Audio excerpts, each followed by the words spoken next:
The first letter showed up on a Thursday, taped to my front door like some kind of eviction notice from a sheriff's office. It was printed on cheap paper with a self-important logo that read, Meadowbrook Ridge HOA Notice of Violation and Eviction Proceedings. I read it twice, then laughed so hard I nearly choked on my coffee. My name's Griffin Boone. I'm a 53-year-old land surveyor turned semi-retired property investor. I bought the entire cul-de-sac of Meadowbrook Ridge 7 years ago at a foreclosure auction. Every single lot.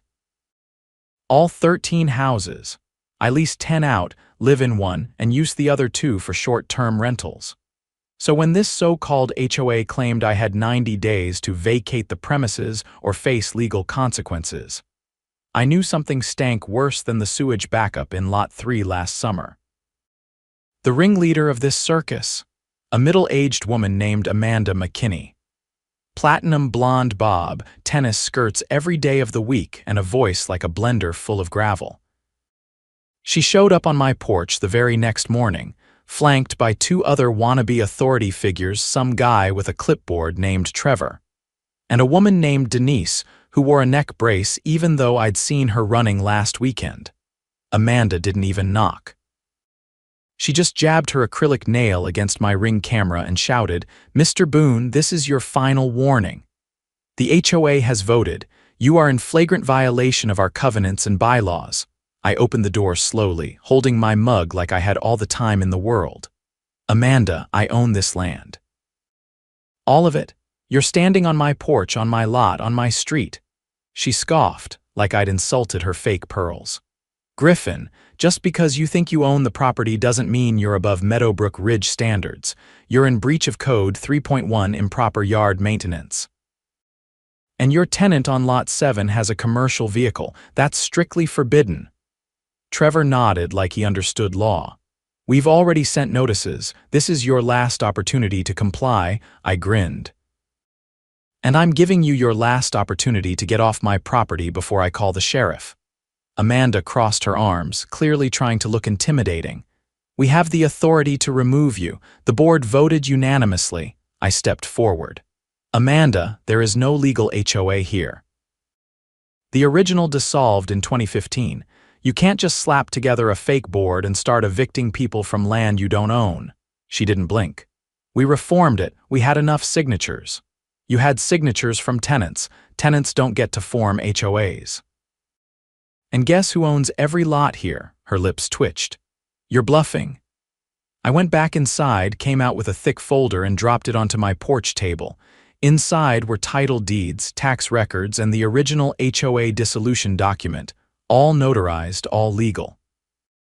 Amanda stared at it like it was written in another language.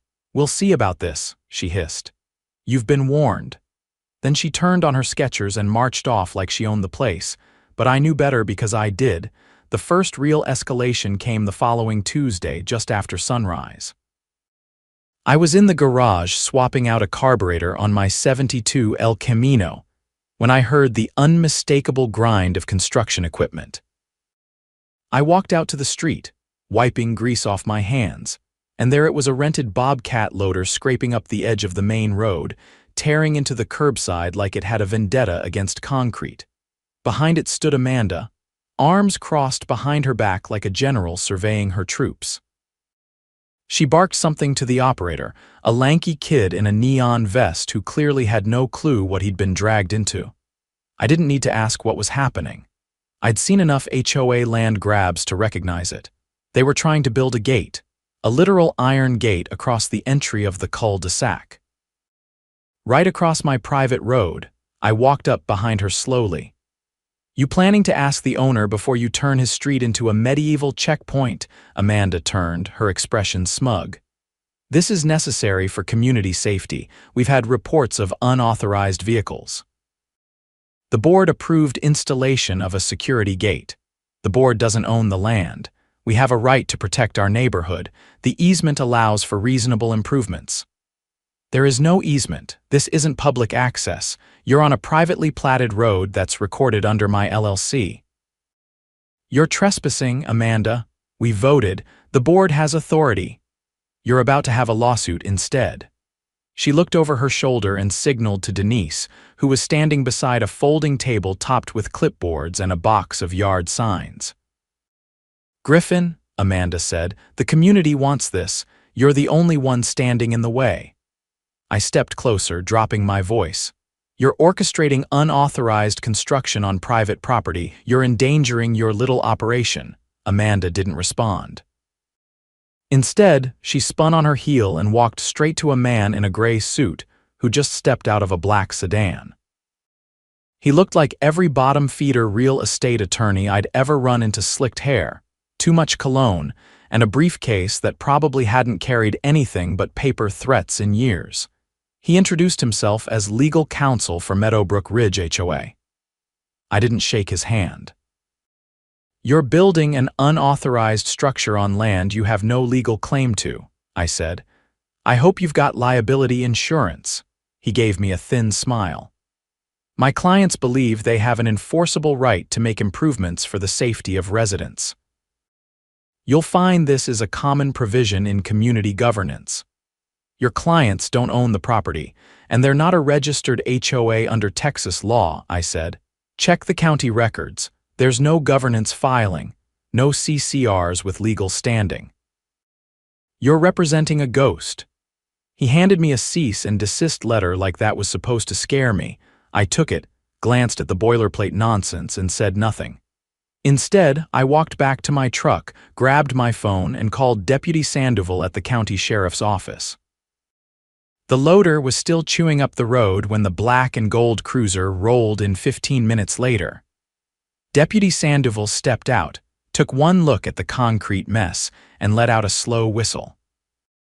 "Boone," he said, "you want to explain why there's a construction crew demolishing your road?" I handed him the letter. "Unauthorized construction. They're claiming HOA authority. None exists," Amanda rushed over. "Officer, we've filed the proper documentation. This is a necessary improvement." "We're protecting our residents." Sandoval raised an eyebrow. "Filed with who?" "With the board. We held a vote."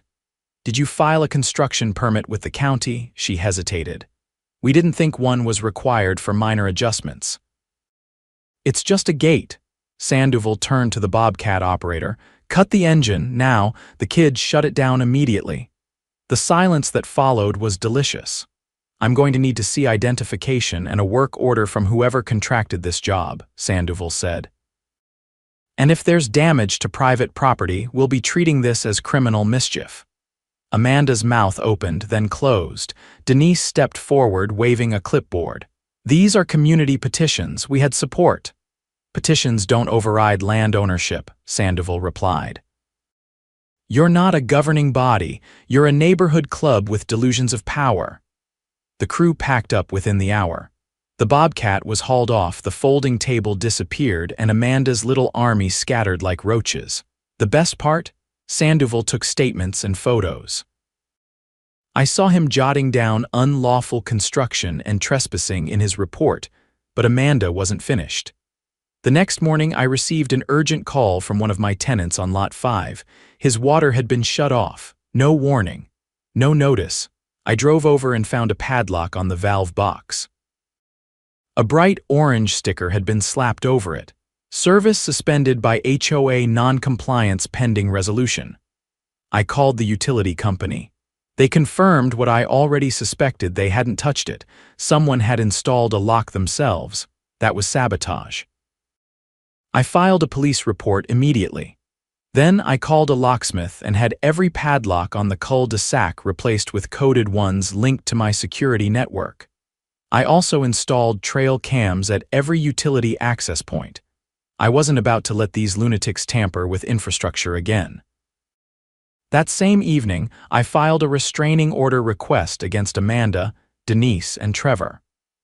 I included the police report, the utility sabotage photos, and a copy of the forged cease and desist letter.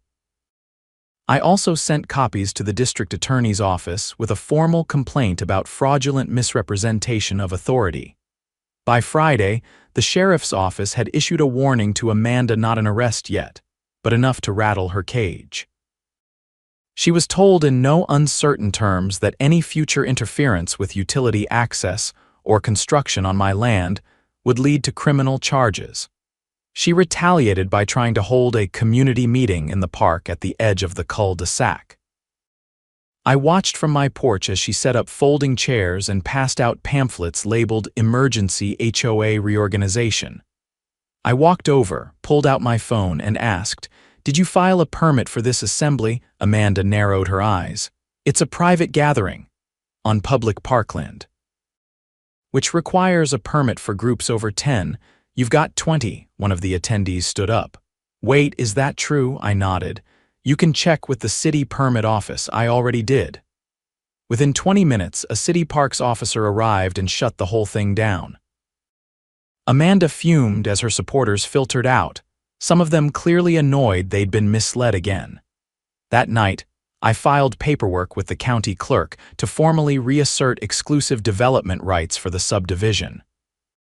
I'd let the previous HOA's paperwork dissolve quietly years ago, but now it was time to make things airtight. I submitted a new declaration, one that explicitly stated that no HOA could be formed without the unanimous consent of all property owners. Since I owned every lot, that meant me.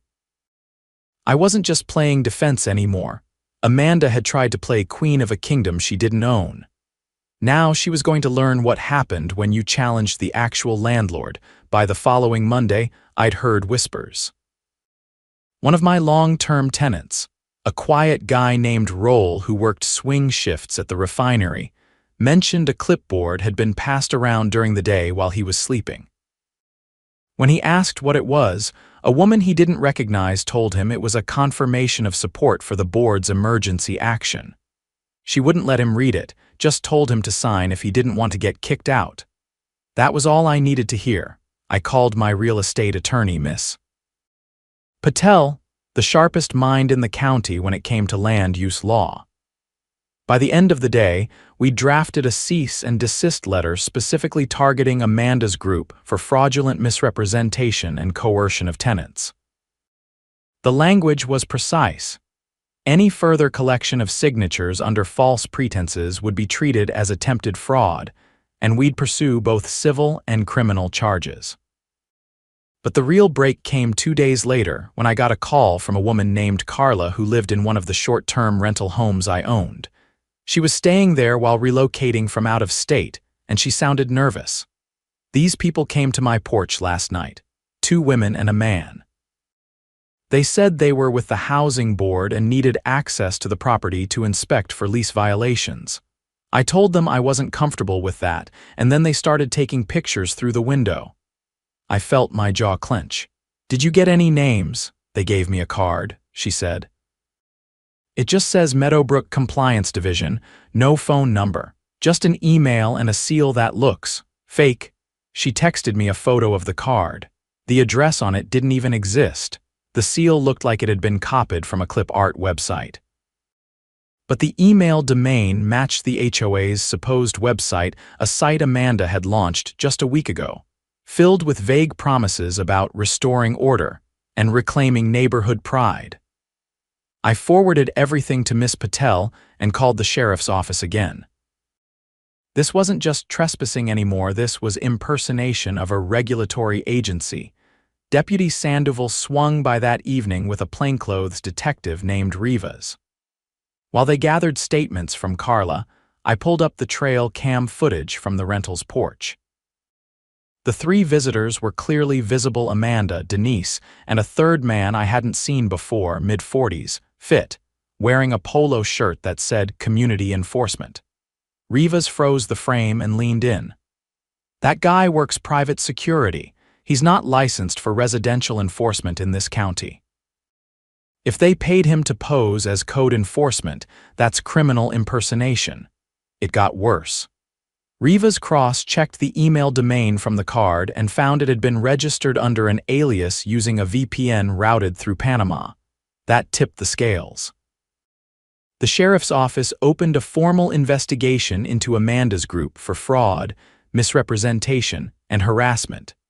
The next morning, detectives served a search warrant on Amanda's house. I watched from my front window as unmarked cars rolled up and plainclothes officers stepped out.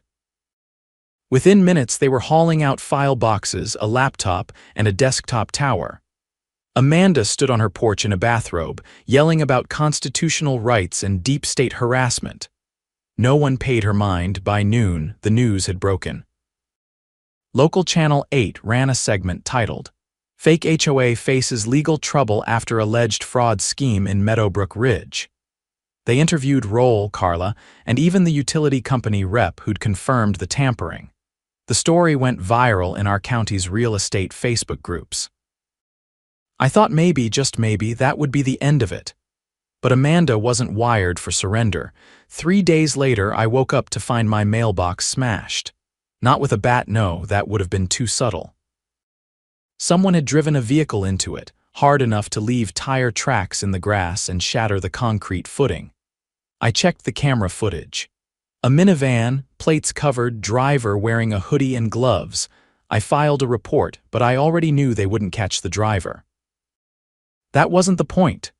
Amanda was lashing out. Her little empire was crumbling and she wanted to send a message, so I sent one back. I filed suit in district court for damages, naming Amanda, Denise, and the fake compliance division as defendants. I included affidavits from tenants, the cease and desist warnings, police reports, and even a notarized copy of the original HOA dissolution. Ms. Patel added claims for tortious interference, defamation, and malicious misrepresentation. But what really put the nail in Amanda's coffin was the financial audit.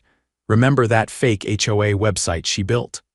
Turns out it had a donate button, and people had donated.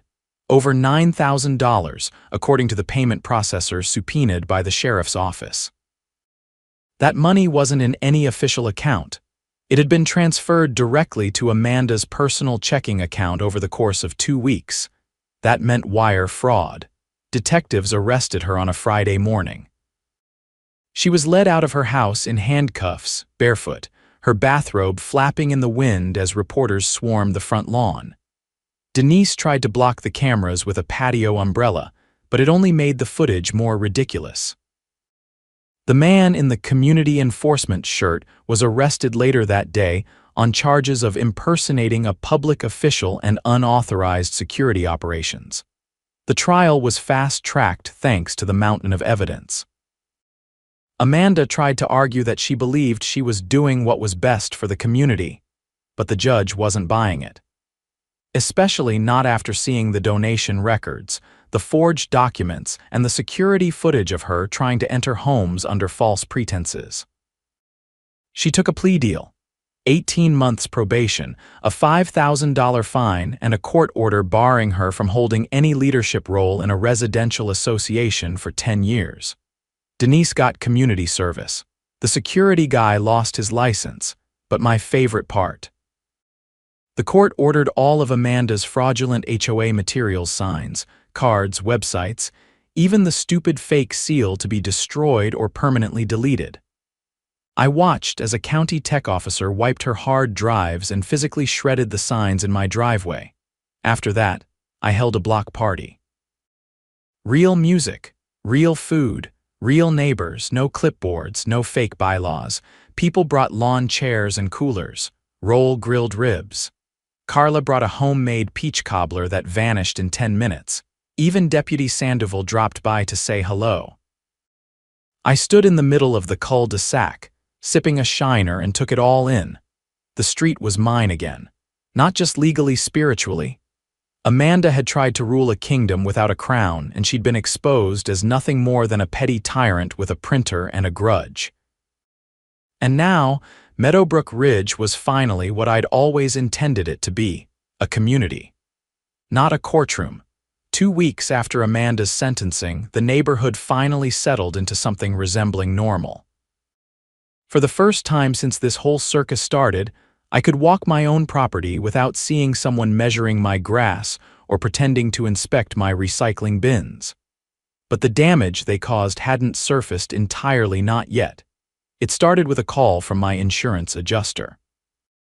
He was reviewing a claim I'd filed months earlier, back when Amanda tried to dig up the curb for the gate installation.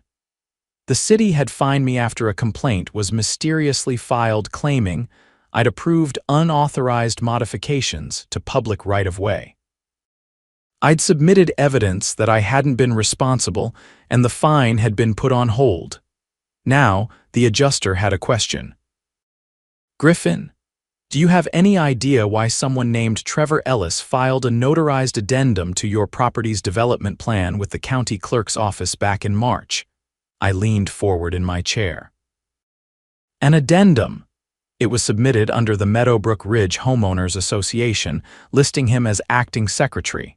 It claims that the HOA had been granted co-ownership rights over common spaces and right-of-way easements. I could feel my pulse in my jaw. That's not just forged. That's a crime. Yep, and it triggered a secondary clause in your policy. You might want to take a look. I drove straight to the county records office. The clerk behind the counter pulled up the file, fumbled through a manila folder, and laid it out. It was official looking, I'll give him that. Stamped, signed, even had a fake notary seal. It described shared maintenance authority over sidewalks, utility easements, and curb access for the Meadowbrook Ridge Community Board. It had been slipped in quietly, just weeks before Amanda started her campaign, and worst of all, because it had been on file, even fraudulently, it had triggered a lien against 2 of the rental homes I owned on the block. The title company had flagged it during a tenant refinancing process, putting everything on hold. They hadn't just been playing pretend with flyers and fake meetings. They'd forged legal documents. They were trying to take real control. I called Miss Patel. "We need to escalate," I said. "This isn't just misrepresentation. They tried to alter property rights through forged filings." She didn't hesitate. "We'll file a motion to vacate the fraudulent addendum and pursue criminal charges. I'll contact the notary licensing board too." While she got to work, I contacted the tenants in the affected houses.